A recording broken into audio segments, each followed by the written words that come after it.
Joining. We're going to start with Dwayne Rankin with the Arizona Republic, followed by Jose Romero. Thank you. Coach, just wanted to do one quick housekeeping. I had two questions, but one quick housekeeping on Cam Johnson. Obviously didn't play in Game 6 with a non-COVID illness. What's his status right now? And when did you guys learn that he wasn't going to be available for Game 6? He's fine. He was just, as the statement said, he had a non-COVID illness. He's ready to go and found out that same day. So it wasn't anything earth-shattering about the whole deal. He was just sick. Okay. And just quick follow-up. I don't know if you saw or not, but Patrick got a one-game suspension without pay for a shove on Chris. Just curious if you had any thoughts on that. I don't. The NBA handled it. It is what it is. Okay. Thanks, Coach. Mm-hmm. Next up is Jose Romero with the Arizona Republic, followed by Michael Lee.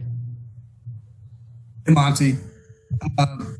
Speaking of Cam, he's come off the bench. He's provided, scoring and rebounding, obviously, in his minutes. He seems really poised out there. What's that meant to the team, and how have you seen him grow as a player and a teammate? Which Cam are you referring to? Johnson, sorry. Yeah. I look at him, and I've told him a number of times, he's a starter in this league, and he has to see himself that way. He provides so much more than just the shooting. His ability to play make, pass, attack the basket, his defense in the Clippers series really helped us. His ability to stay in front of the ball against different types of offensive guys is something that we value. And his work ethic. He's an everyday worker. He's a versatile player, high character, has an edge to him. And the thing that I wish he would do more is just go to the hole and just punch it on people, because he has that kind of athletic ability, and he has the handle to get to the basket. And so we've been trying to get him to, attack the rim with force. Because he can get there and he can finish. Next up is Michael Lee with the Washington Post, followed by Kellen Olson. Hey, Monty, how you doing? I wanted to ask you a question about Taff Hickman, your high school coach, and just wanted to see what influence he had on your coaching career, just in maybe your style or just the way you approach the game, but also just what it's meant to have him around throughout your professional and just personal life. Oh man, that question opens up a lot. I mean, Coach Hickman has been such a huge part of my life since I was 13, 14 years old. And I was so grateful to have him because he taught fundamentals. We were an inner city high school that played everybody. And we played private school, we played top 25 teams, we played inner city, DC, didn't matter. We played everybody, and in order to have that kind of tough schedule, he had the influence on our team and me in particular as it relates to fundamentals. He would kick me out of the gym if I didn't execute a certain fundamental properly. If I went up and finger rolled it instead of dunking it, he kicked me out. And his support over the last 30 years plus of my life has been tremendous. He's been a father figure for me. The stuff that he did in my life, taking me home from practice, just affirming what my mother was teaching me, he was huge for me and my growth as a person and a player. And now our text messages and phone conversations are the same way. He checks on me just about every other day, if not every day, to give me a point or encouragement or just to just check on me. And I wouldn't be in this position if it wasn't for Coach, because of the fundamentals that he taught all of us, you know, from that inner city part of PG County. You know, they have that documentary or whatever that movie is, Something in the Water or something like that. But a lot of it is just a lot of coaches in that area that are like Coach Hickman, who took inner city kids like myself and taught us the fundamentals of basketball, made you go to class, checked on your progress reports and your report cards, made the phone calls to your home to make sure that your parents knew what was going on. You know, that those types of things helped me get ready for college in the NBA. Like when I was at Potomac High School, we had to wear a coat and tie or a collared shirt on game day. And I didn't understand, like, you know, why are we doing this? You know, most of us didn't even have it. So we had to figure out a way to get one. And then I got to college and I realized, wow, I've already gone through this because of what Coach Hickman made us do when we were in high school. And so he was way ahead of his time, in my opinion. Foundational for me as far as coaching, basketball, manhood. He was exactly what I needed. And I know he said that he would always tell for all of his teams, but he always let the players know that he loved them. And like that was something that meant a lot to him. And I know that you say that to your team as well, that part of that influence, knowing that coaching isn't just X's and O's, but also the relationship aspect of it. He was like the first coach, you know, that he'd kick you out of the gym and tell you he loved you at the same time, you know. But he was the first one that I had heard that from. You know, I played football, and, you know, football was a bit different back then because, you know, the teams are so big. And that group that we had at Potomac High School, we spent so much time together. 4 years, we all kind of grew together, and he was the father of that group. And a lot of us came from homes where we didn't have a dad, and he stepped in. And again, foundational for me, coaching and the part that you just talked about. Like that was the first time I had heard that from a coach. You know, just when I went off to college, he bought me a Bible. He wrote a note in it, and that was his gift to me before I went to school. It was more than basketball. And I've had coaches like that over the years, and he's the one that reminds me the most of Pop than any coach I've ever had, because of the off-the-court stuff and how he treated all of us from Potomac High School. Thank you. Next up is Kellen Olson with Arizona Sports, followed by Mark Berman. Hey, Monty, in terms of the game in Atlanta tonight, I was curious what your routine is with watching a game like this that you're scouting ahead for. Are you taking notes? Are you texting coaches and players? Just how does your mind operate watching a game like this, knowing it's important for you guys in the future to catch things here and there? Yeah, I mean, we've done it with the Jazz and the Clippers. You know, you're watching both sides, taking notes, as you said. The coaches and I stay in constant contact.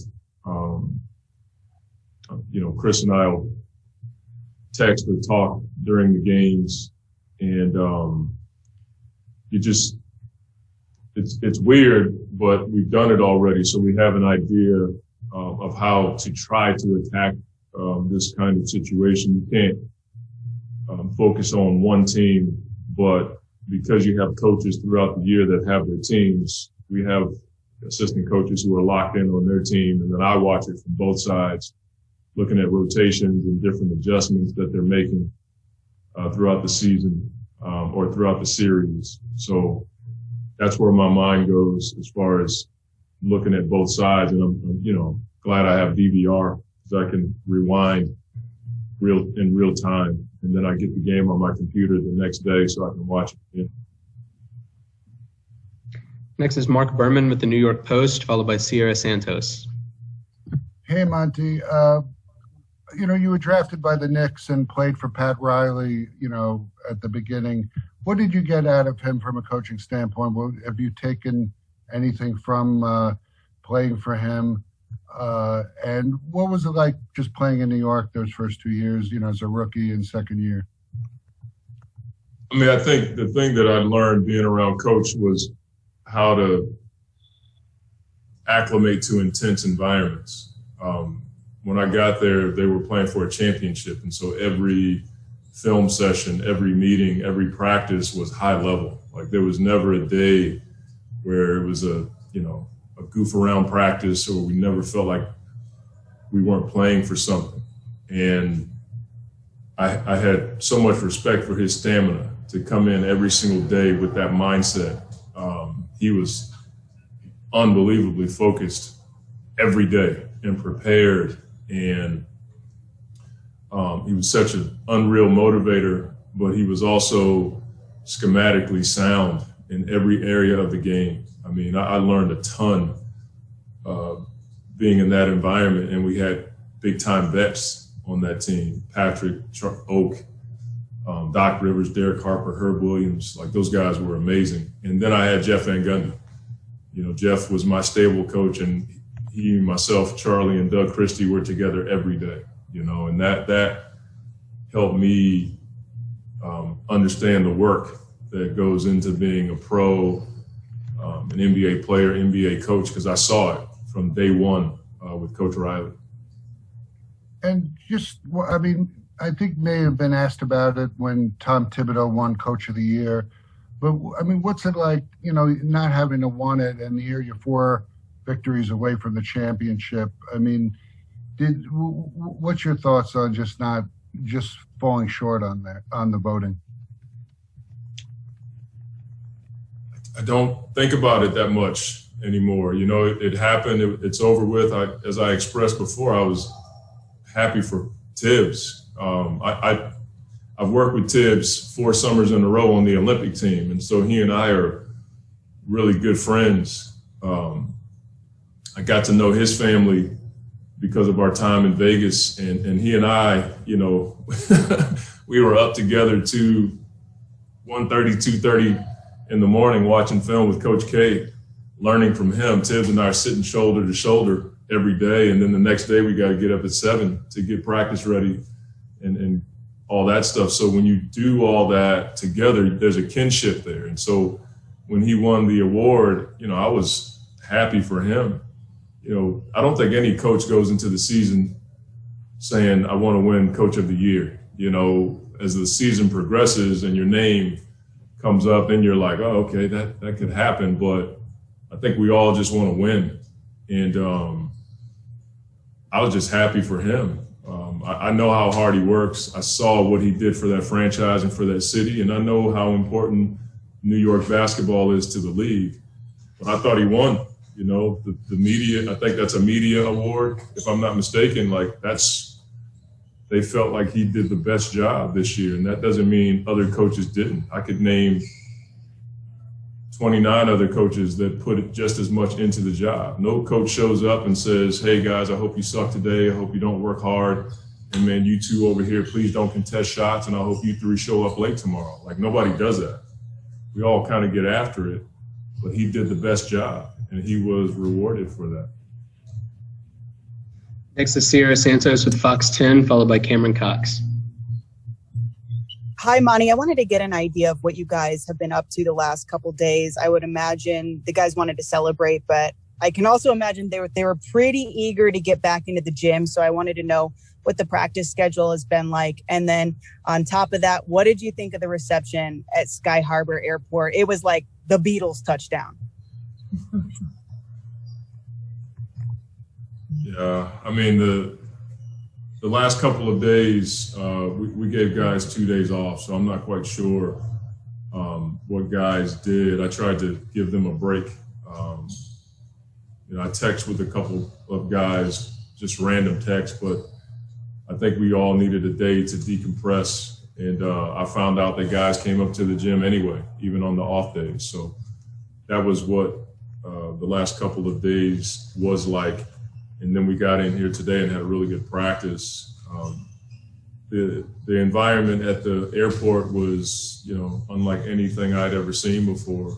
That many people lined up down the street to congratulate the team. I thought that was a really cool moment for the players to enjoy that, the city, and shout out to the police department here in Phoenix, Chief Williams and her team.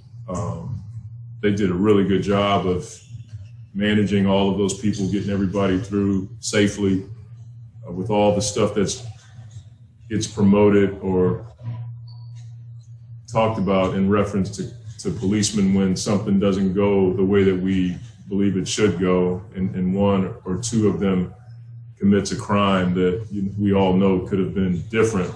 I think in moments like that, you have to applaud them for their selfless service and how they handle that situation. I tried my best to let them know how much we appreciated them, the way they handled that, and the fans that came out. They just seemed to be so excited and had such a good time seeing their team land and drive through. So that was a pretty cool moment for us. And as soon as I got past the last person, my mind went right back to, we got more work to do and more to come. For three more, next is Cameron Cox of 12 News, and then Greg Moore. Hey, Monty, you use the word cool a lot when you describe something that's pretty special. So what's the coolest part about going to the NBA Finals besides playing for the trophy? I mean, like I said the other day, I just feel like I'm just getting older because I really enjoy watching the players and watching the families. My family wasn't in LA for that particular game, so I just sat back and watched everybody, and that was special for me to be able to see the emotions, to be able to see a little bit of satisfaction, even though we haven't achieved what we want to achieve. That was cool for me to watch Robert be able to express his feelings for the organization, fans, that kind of thing. It's just where it is for me from a coaching standpoint. I really enjoy watching our guys have success and enjoy moments like that. And being in a position to have an opportunity to win a championship is one of the coolest things that you could ever experience. And now we want to do everything we can to finish it, to go after this thing with everything we got. Final two questions are Greg Moore with the Arizona Republic and Melissa Rowland. Coach, good to see you. Thanks for the time today. Greg Moore, Arizona Republic. Did this come together fast for you? Do you feel like this is has come together faster than you might have expected, or is this about right? And I don't know how to answer that properly because you don't spend a lot of time thinking about. You just hope that you can have a chance to do it. When you first get the job and you look at the team you have, obviously you think, start putting timelines on it. But as you start to watch guys develop and you start to win some games and you add certain players, you don't really think about the timeline anymore. You just think about the job and you think about the things that you can do to get there. And so I'm not quite sure if I've ever, spent a lot of time thinking about the timeline. I think about the work that goes into building the program, getting better, learning from the experiences, that kind of thing is at the forefront of my mind. Final question is Melissa Rowland with Fox Sports. Hey, Monty. Devin has obviously been professionally coached essentially since he was in high school. I'm curious, as a coach, what do you see from him in terms of his professionalism, his work ethic, for being such a young guy? Like, what do you see from him in those aspects of his game? I just see the influence of his dad. Melvin was a pro, and he's a big-time player. That's the thing that when I look at Book, I'm like, man, you had, your dad can hoop. And I remember him in college. Melvin was a guy that could fill it up. And so I'm not surprised to see Book handled this the way that he's handled it. He's had the cheat code because of his dad. And that's, you know, something I try not to mess with. You know what I mean? I don't want to get in the way of what Melvin has been able to do with his son and the respect that Book has for his dad. I think Melvin deserves a lot of credit for how he's been able to help Devin get to where he is. And Devin's put the work in. You know, he's trusted his father through this process. So that part has helped me a ton, you know, to get someone who's ready for some of the nonsense that I'm going to throw at him. He was already ready for it. Coached for a long, long time. So I'm sure when he went to Kentucky, they probably thought the same way, like, man, this young man's ready to go. And then he got to the league and he was able to have success because of the preparation and foundation that Melvin laid in his life as a basketball player, as a man, teaching him discipline, structure, what an NBA day looks like, what a college day looks like. Those experiences and that knowledge is hard to quantify. You know, you just know, I know it when I see it. A guy who's ready and a guy who's heard some of the stuff that I'm about to tell him. He's already heard it. Thank you very much for your time, Coach. Thank you.